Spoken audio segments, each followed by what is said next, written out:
Memilih itu hak. Kanjeng Nabi tidak memberikan arahan atau petunjuk, tidak ada hadis, tidak ada ayat Al-Quran yang memberikan penjelasan tentang bagaimana caranya memilih. Hampir saja terjadi. Orang Ansar punya khalifah sendiri, pemimpinnya sendiri, Muhajirin punya pimpinan sendiri. 4 Khulafaur Rasyidin menggunakan 4 model yang berbeda. Malam ini saya akan tuntaskan 4 model itu secara singkat.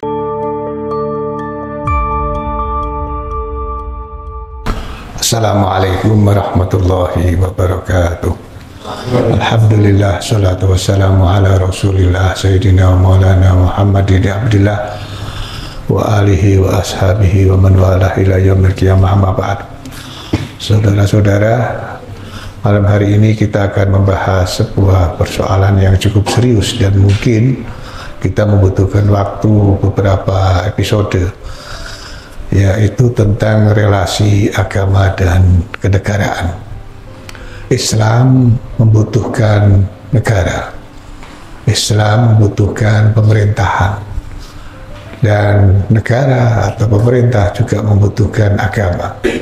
Dalam konteks Indonesia, kita bersyukur kita hidup di sebuah negara yang mayoritas beragama Islam. Di satu sisi kita bersyukur, tetapi di sisi lain kita tidak boleh lupa menjadi mayoritas Muslim itu berarti kita memiliki kewajiban dan tanggung jawab agar supaya syariat Islam tentang kewajiban-kewajiban yang melekat pada seorang Muslim bisa terlaksana dengan baik. Dan itu tidak mungkin akan bisa terjadi kalau situasi masyarakat yang mayoritas Muslim itu kacau, tidak stabil. Stabilitas itu dibutuhkan, dan itu berarti harus ada yang mengatur, harus ada yang mengelola, dan disitulah dibutuhkan sebuah pemerintahan. Pemerintah tidak mungkin berdiri tanpa berada di dalam sebuah negara. Karena sampai hari ini ada bangsa yang tidak memiliki negara, meskipun dia memiliki pemerintahan tapi tidak efektif. Ada bangsa Palestina, punya negara? Tidak punya. Ada bangsa Kurdi, yang salah satu tokohnya sangat terkenal yaitu Iskandar, bukan Iskandar Dzulkarnain, tapi Salahuddin Al-Ayyubi. Itu dari bangsa Kurdi. Tapi hari ini kita tidak melihat ada negara yang bernama negara Kurdi. Ada bangsa yang tanpa negara. Dan bangsa Kurdi ini bukan kecil, tersebar di hampir semua negara di Timur Tengah, terutama di Syria, di Turki, di Lebanon, di Irak. Ya, kita bersyukur karena pertama kita menjadi bagian dari bangsa Indonesia yang mayoritas beragama Islam. Yang kedua, kita bersyukur karena kita menjadi sebuah bangsa yang bernegara. Kita bersyukur karena ketika kita bernegara, kita memiliki pemerintahan yang mengatur, yang mengelola kehidupan kemasyarakatan, kebangsaan, kenegaraan, dan keumatan umat Islam. Ambil contoh kecil, ada banyak negara yang di situ ada orang Islam, tapi pemerintahnya tidak mau mengatur tentang bagaimana kewajiban orang Islam melaksanakan ibadah haji. Mereka haji ya pengurus sendiri, semua persoalan berangkat sendiri. Tapi kita di Indonesia mau berangkat haji, ada yang mengatur, ada yang menatakan, ada yang mengelola, ada yang mengkoordinir, ada regulasinya, dan seterusnya. Nah, artinya apa? Artinya kewajiban-kewajiban kita sebagai seorang Muslim itu harus bisa dilaksanakan, dan itu membutuhkan syarat, yaitu sebuah ketenangan, ketertiban di dalam kehidupan masyarakat dan negara. Jangankan bangsa Indonesia yang jumlahnya ratusan juta. Kanjeng Nabi berpesan, kalau kita bertiga saja, maka salah seorang harus menjadi pemimpin. Tidak boleh tidak ada yang memimpin. Dan bagaimana Kalau jumlahnya sampai ratusan juta, harus ada yang memimpin. Dan yang memimpin itulah yang akan memerintah. Dan yang memerintah itu berada di dalam sebuah negara yang memiliki bangsa. Nah, oleh karena itu, maka penting untuk menentukan, memilih bagaimana cara menentukan, memilih orang yang akan menjadi pemimpin kita, orang yang akan memerintah kita, orang yang akan membuat regulasi yang mengatur tentang bagaimana kewajiban-kewajiban umat Islam itu bisa terlaksana. Ya, jadi kalau nanti ada pemilihan umum yang menentukan siapa yang akan memimpin kita, maka gunakanlah hak itu. Memilih itu hak, bukan kewajiban. Ya, tetapi ketika kita tidak menggunakan hak pilih, berarti kita tidak mensyukuri hak pilih yang kita miliki. Dulu tidak semua orang punya hak pilih.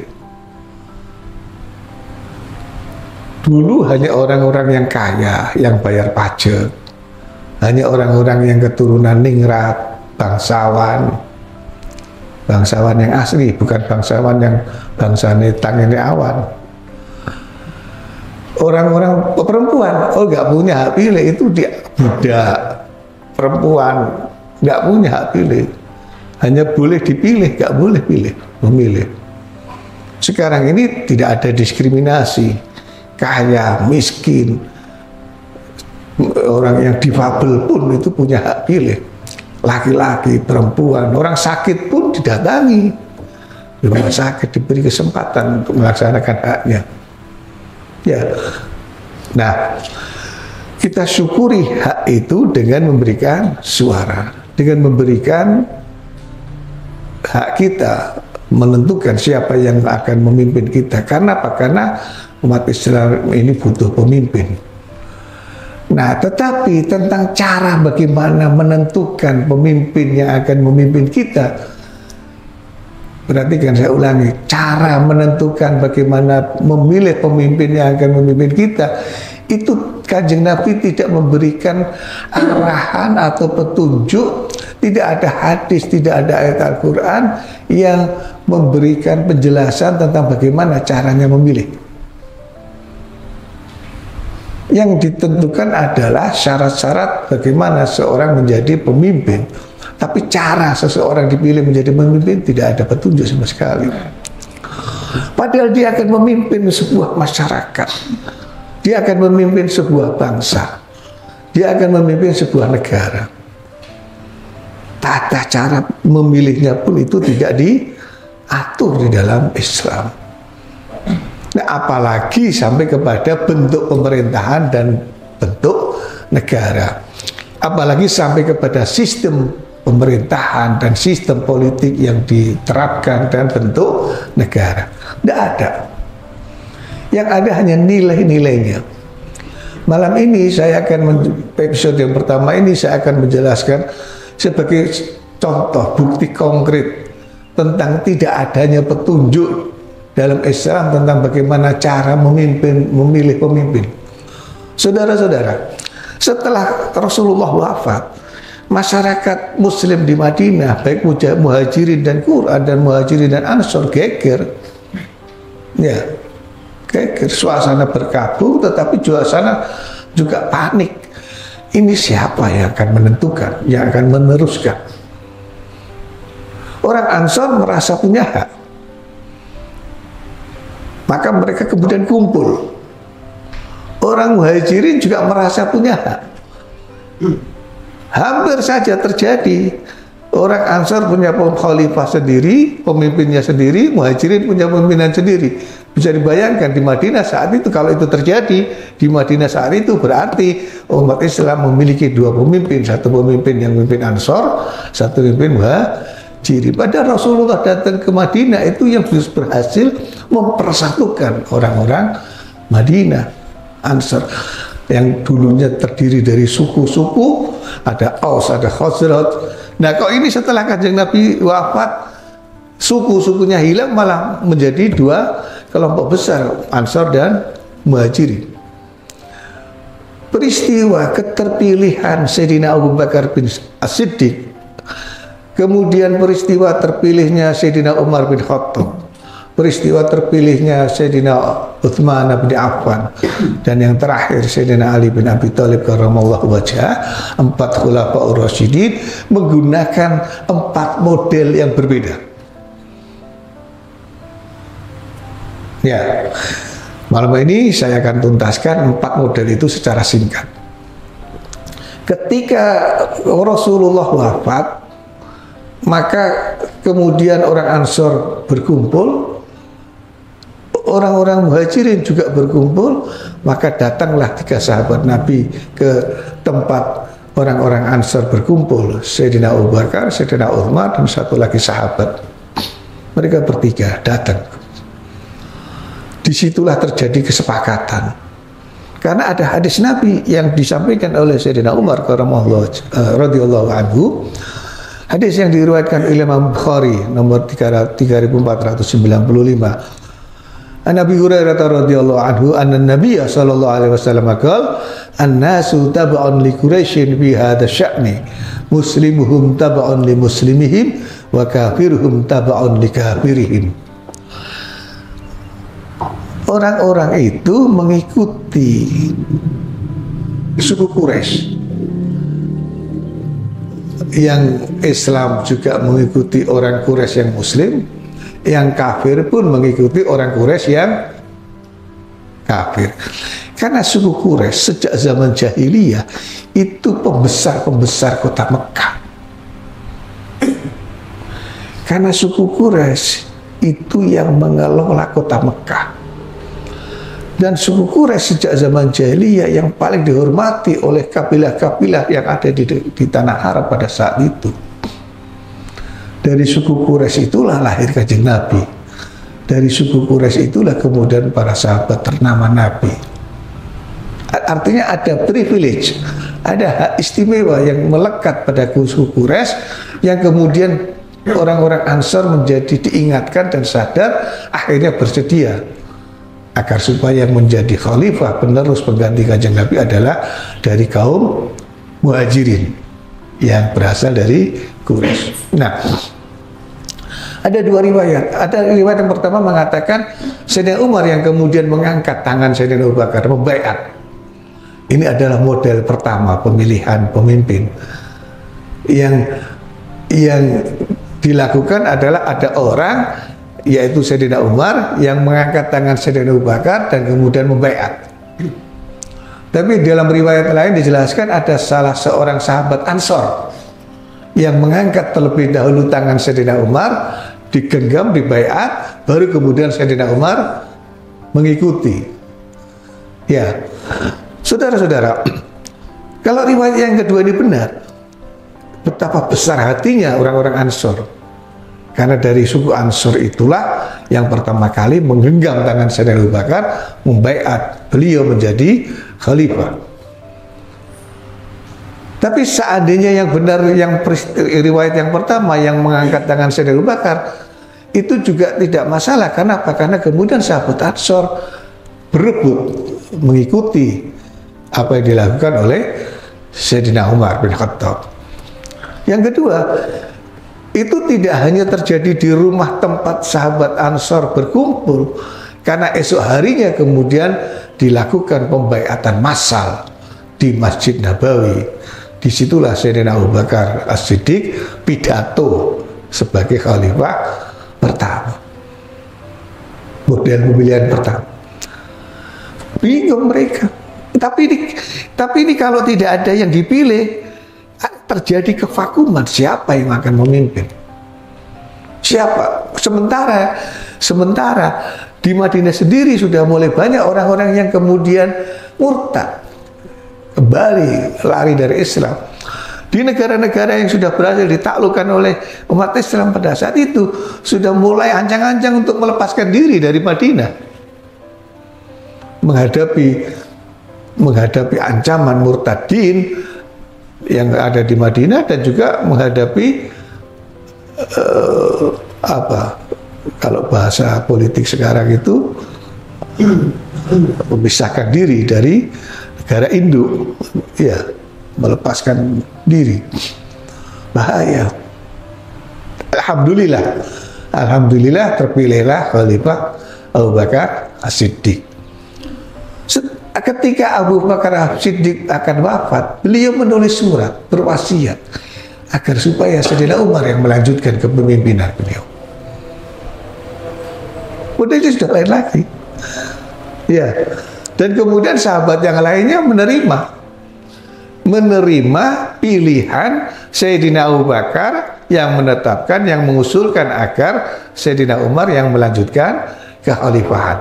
Meskipun Sayyidina Umar pada akhirnya tidak mau menggunakan gelar khalifah, beliaulah yang memulai menggunakan gelar Amirul Mukminin. Kenapa? Karena beliau merasa tidak layak menjadi khalifah. Yang layak menjadi khalifah itu ya Sayyidina Abu Bakar itu. Khalifah itu kan artinya pengganti, penerus. Yang layak mendapatkan atau menyandang gelar khalifah ya hanya Abu Bakar As-Siddiq. Umar bin Khattab meskipun bukan orang kecil, tetapi beliau dengan rendah hati tidak mau menyandang gelar khalifah Amirul Mukminin. Tapi konteks penjelasan saya adalah beliau terpilih berdasarkan usulan wasiat dari Abu Bakar As-Siddiq radhiyallahu anhu dan diterima oleh sahabat-sahabat Nabi baik Muhajirin maupun Ansor. Bai'at. Nah, Sayyidina Umar ketika menjelang wafat, dia diminta untuk menentukan siapa yang akan menjadi penerusnya. Apa kata Sayyidina Umar bin Khattab?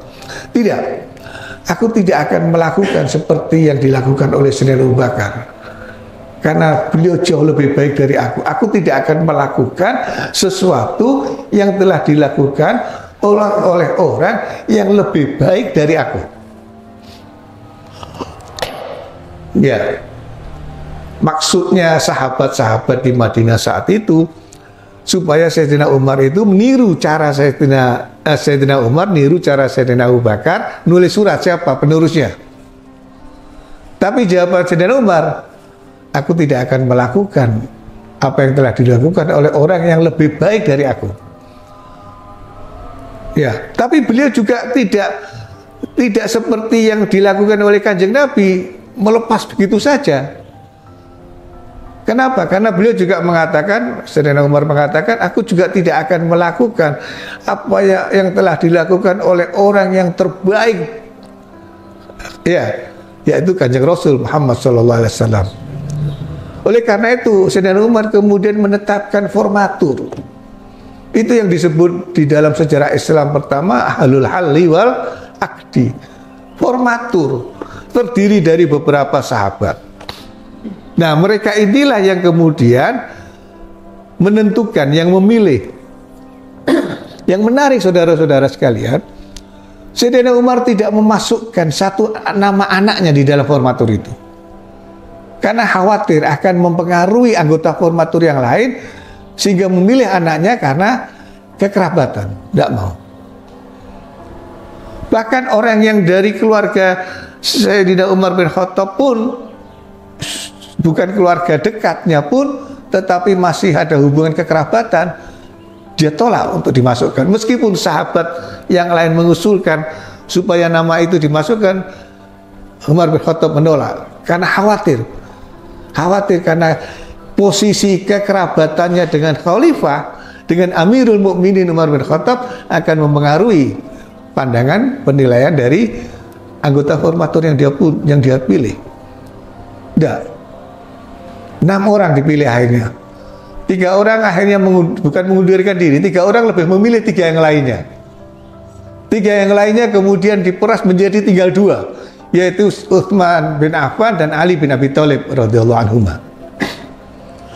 Abdurrahman bin Auf kemudian di Masjid Nabawi menghadirkan 2 orang itu, Sayyidina Utsman dan Sayyidina Ali. Lalu yang pertama diangkat tangannya Sayyidina Ali. Dia ditanya, apakah engkau sanggup untuk melaksanakan kitabullah, sunnatullah dan apa yang dilakukan oleh Umar dan Abu Bakar? Sayyidina Ali menjawab, enggak, aku akan melakukan sesuai dengan kemampuanku. Dengan rendah hati, menyadari meskipun mungkin Sayyidina Ali itu punya kapasitas yang lebih mungkin daripada Sayyidina Umar atau Sayyidina Abu Bakar karena kedekatannya dengan Kanjeng Nabi, tapi dengan rendah hati, dia tidak akan sanggup melaksanakan seperti yang sudah dilaksanakan oleh Umar bin Khattab dan Abu Bakar As-Siddiq. Ali mengatakan, aku akan melaksanakan sesuai dengan kemampuanku. Lalu tangan Sayyidina Ali dilepaskan oleh sahabat Abdurrahman bin Auf. Lalu diangkatlah tangan Sayyidina Utsman bin Affan dengan pertanyaan yang sama. Dijawab iya. Nah, ketika dijawab iya, orang butuh kepastian bahwa yang dilakukan oleh Sayyidina Utsman sebagai pengganti Umar bin Khattab itu tidak akan jauh dengan apa yang dilakukan oleh Umar bin Khattab dan Abu Bakar As-Siddiq. Disitulah terpilih khalifah yang ketiga, yaitu Utsman bin Affan radhiyallahu anhu. Model pemilihannya beda lagi kan, 1, 2, 3. Yang keempat lebih tragis lagi, karena Sayyidina Utsman kan, Sayyidina Umar terbunuh. Sayyidina Umar menjelang wafat setelah tertikam masih sempat dialog. Ketika Sayyidina Utsman bin Affan terbunuh, masyarakat Islam di Madinah pada saat itu mengingat kembali peristiwa ketika Abdurrahman bin Auf mengangkat ke tangan Sayyidina Ali dan Sayyidina Utsman. Maka kemudian sahabat mencari ini penerus pengganti Sayyidina Utsman, yang paling tepat adalah Sayyidina Ali bin Abi Thalib. Maka dicarilah Sayyidina Ali, tapi Sayyidina Ali melarikan diri. Beliau sembunyi, lari menuju ke rumah seorang sahabat Ansor. Tapi meskipun pada akhirnya beliau bersedia untuk menerima baiat umat Islam di Madinah pada saat itu dan menjadi khalifah yang keempat, tapi setelah itu muncul huru-hara dan pertikaian politik yang luar biasa, perpecahan di antara umat Islam. Karena apa? Karena ada orang-orang yang tidak mengakui keabsahan kepemimpinan Sayyidina Ali bin Abi Thalib, yaitu dari Muawiyah, dan kemudian lahirlah dinasti Umayyah. Saudara-saudara, kenapa 4 khalifah itu dengan sistem pemilihan yang berbeda itu tetap dianggap sebagai khulafaur rasyidin? Satu, memang ada hadis Nabi, khulafaur rasyidin, khalifah penerus penggantiku, katakan Nabi, itu hanya 30 tahun usianya, dan itu kurang lebih tepat setelah Sayyidina Ali selesai dengan jabatannya. Dan setelah itu yang muncul adalah kerajaan, sebuah sistem pemilihan yang berbeda lagi. Satu, saya ingin menutup penjelasan saya dengan sebuah hikmah. Ketika Islam tidak menentukan bagaimana cara memilih pemimpin, itu adalah sebuah hikmah yang besar. Kenapa? Akan terjadi fleksibilitas, kelenturan. Karena Islam tidak akan hanya berada di Madinah dan di Mekah. Islam akan meluas tidak hanya di Jazirah Arab, tidak hanya di Timur Tengah, tapi seluruh dunia. Nah, kultur masyarakat yang akan dihadapi oleh Islam atau masyarakat-masyarakat yang kemudian memeluk Islam itu memiliki tradisi, budaya dan sebagainya yang berbeda, yang bermacam-macam. Bayangkan saudara, kalau Islam sudah menentukan model pemilihan dengan model-model yang ada di negara Arab, itu tidak akan mudah diadopsi oleh orang-orang Islam yang non-Arab yang mungkin jauh dari Madinah dan Mekah. Akan terkungkung dengan sistem. Nah, sistem bagaimana cara orang dipilih menjadi pemimpin itu tergantung kepada sistem politik yang dipakai. Bagaimana cara orang memerintah, maka itu, dan siapa yang memerintah itu tergantung kepada sistem pemerintahan yang digunakan. Sistem politik menentukan bagaimana seseorang dipilih menjadi pemimpin. Sistem pemerintahan menentukan bagaimana cara dia menggunakan kekuasaan, cara bagaimana dia memerintah. Sistem ketatanegaraan menentukan tentang bentuk negara, relasi lembaga-lembaga negara yang ada di dalam sistem itu. Insya Allah mudah-mudahan nanti pada penjelasan yang kedua kita akan lebih mendalami lagi tentang sistem-sistem yang ada itu, dan insya Allah akan sampai kepada kesimpulan bahwa umat Islam dimanapun berada dia punya peluang untuk menentukan pemimpinnya, meskipun di dalam sebuah sistem yang tidak Islami atau di dalam sebuah masyarakat yang tidak mayoritas beragama Islam, atau di dalam sebuah masyarakat yang tidak mau terhubung dengan agama, atau dengan kata lain di dalam sebuah masyarakat yang sekuler. Karena banyak pertanyaan yang muncul, bagaimana hukum seorang muslim di sebuah negara sekuler yang anti agama atau yang tidak memiliki relasi antara agama dengan negara sekuler. Apakah dia boleh atau bahkan mungkin dia berhak menggunakan hak pilihnya untuk memilih pemimpin di negara-negara itu? Dan itu nanti kita akan sampai ke sana. Mudah-mudahan penjelasan malam ini sebagai mukadimah ada manfaatnya. Wallahul muwaffiq ila aqwamit thoriq. Assalamualaikum warahmatullahi wabarakatuh.